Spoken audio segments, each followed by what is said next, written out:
Hi guys, welcome to my channel holistic facts. आज हम देखने जा रहे हैं मिस्ट्री ऑफ MH370। आज हम ऐसे प्लेन की मिस्ट्री से पर्दा उठाने वाले हैं जो 8 मार्च 2014 को टेक ऑफ तो किया लेकिन कभी लैंडिंग ही नहीं कर पाया। क्या वजह थी इसकी, आइए जानते हैं। आपने काफी मनगढ़ंत कहानियां सुनी होगी इस मिस्ट्री के बारे में। आइए देखते हैं क्या सच है और ये भी देखते हैं क्यों इसे ढूंढा नहीं जा सका। 8 मार्च 2014 को मलेशियन फ्लाइट MH370 कोलालमपुर से टेक ऑफ कर रहा था। 227 पैसेंजर इसमें सवार थे। 40 मिनट के टेक ऑफ के बाद प्लेन वियतनाम एयर स्पेस में एंटर करता है, इसलिए मलेशियन ATC वियतनाम ATC को हैंड ओवर करता है और इसके आगे की सारी डायरेक्शन वियतनाम ATC के द्वारा MH370 को बताई जाएगी। अब जैसे कि वियतनाम एयर स्पेस में अगर MH370 जा चुका है तो वो मलेशियन को अपने रडार में नहीं दिखाएगा, क्योंकि ये वियतनाम की रडार में आ चुका है, इसलिए अब वियतनाम ATC ही इसको कंट्रोल करेगी। लेकिन अचानक यहाँ पे कुछ दिखाई देता है, MH370 रडार से गायब हो जाता है और यही Malaysia Airlines flight MH370 flight MH370 disappeared en route to Beijing. 70, we are ready. Captain for the 310 Beijing. Flight MH370 ended in the southern. इसलिए वियतनाम ATC बार बार कांटेक्ट करता रहा MH370 से। कांटेक्ट करने पर भी उनको कुछ सामने से जवाब नहीं मिल रहा, इसलिए वियतनाम ATC ने मलेशियन ATC को कॉल किया और बताया इस पूरी घटना के बारे में। जब भी कोई फ्लाइट डिसअपियर हो जाती है तो एरोनॉटिकल रेस्क्यू टीम को 4 घंटे के अंदर बताना पड़ता है, लेकिन इस प्लेन को 4 घंटे से ज़्यादा हो चुके थे, किसी को पता नहीं था ये प्लेन कहाँ था। Fighter plane, ships, aeronautical rescue team सभी इस चीज़ को ढूंढने में लग गए थे। सभी उस दिशा में देख रहे थे जहाँ से उस प्लेन का रूट था, वियतनाम की ओर। लेकिन इस प्लेन ने 190 डिग्री वेस्ट की तरफ टर्न करके यू टर्न ले लिया था और ये प्लेन इंडियन ओशियन की तरफ बढ़ रहा था। इसके लास्ट जो डेटा एयरबेस से रडार से पता चला था वो यही था। आइए देखते हैं डिटेल में क्या हुआ था। मलेशियन एयरफोर्स के डेटा से ये पता चला कि MH370 जो उसका रूट था उससे बिल्कुल ही विपरीत दिशा में जा रहा था। लोग अलग अलग अनुमान लगाए जा रहे थे कि हाईजैक हुआ होगा या पता नहीं क्या ही हुआ होगा। वेरिफिकेशन किया जा रहा था, बैकग्राउंड वेरिफिकेशन, लेकिन कुछ समझ में नहीं आया। इस तस्वीर में आप देख सकते हैं कि प्लेन जहाँ से गुम हुआ था और जहाँ पे ये लॉस्ट हुआ है, मतलब आखिरी जो एयरबेस से लोकेशन मिला वो तो कम्प्लीटली विरुद्ध लोकेशन था। उसने सैटेलाइट के साथ कांटेक्ट करने की कोशिश की लेकिन कोई डेटा ट्रांसफ़र नहीं हो पाया जिससे पता लगा जा सके कि लोकेशन क्या है। आप स्क्रीन पे देख सकते हैं कि 7 बार सैटेलाइट से कांटेक्ट करने की कोशिश की प्लेन ने और 7 बार उसका टाइम कैप्चर किया गया।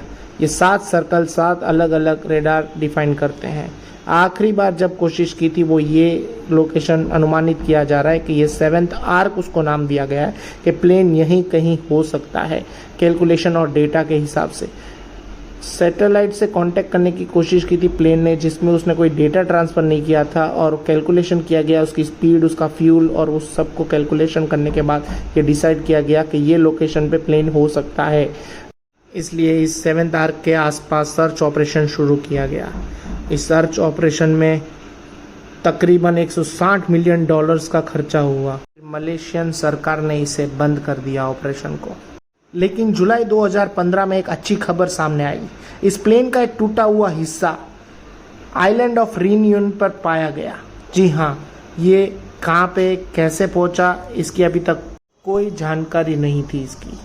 2018 में ओशियन इन्फिनिटी नाम की कंपनी ने कॉन्ट्रैक्ट साइन किया मलेशियन सरकार के साथ कि अगर हम प्लेन को ढूंढने में सफल रहते हैं तो ही हम आपसे इसका पैसा लेंगे, वरना हम कोई चार्ज नहीं करेंगे इस मिशन के लिए। जी हाँ, सही सुना आपने।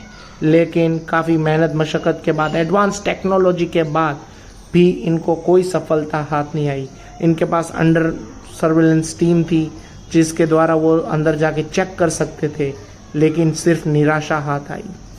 एक साइड मलेशिया पुलिस ने भी अपनी साइड से एक इन्वेस्टिगेशन शुरू रखी थी जिसमें वो अलग अलग थियरीज लगा रहे थे कि अगर कोई प्लेन गायब हुआ तो कैसे गायब हुआ। या तो टेक्निकल इशू रहा होगा कोई सिस्टम में, जिसकी वजह से सिस्टम ने काम करना बंद कर दिया होगा, या तो कोई पैसेंजर या पायलट ने जानबूझ के ट्रांसपोर्टर बंद कर दिया होगा।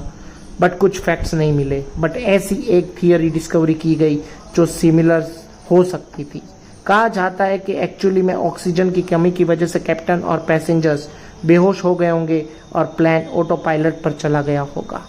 और ऑटो पायलट तब तक काम करता रहा होगा जब तक इसका फ्यूल ख़त्म नहीं हो गया और धीरे से जाके प्लेन पानी में गिर गया, जिसकी वजह से वो क्रैश हो गया।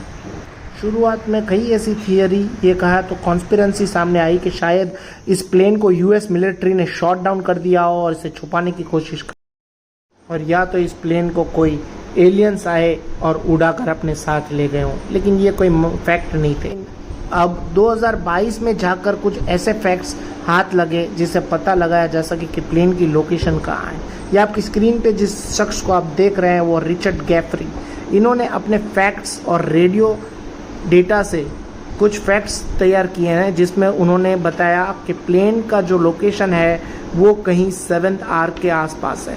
जी हाँ, इन्होंने अपने कुछ रेडियो सर्वर से डेटा से कुछ कैलकुलेशंस किए और इनके हिसाब से प्लेन 7th आर्क के आसपास 4 किलोमीटर गहराई में है।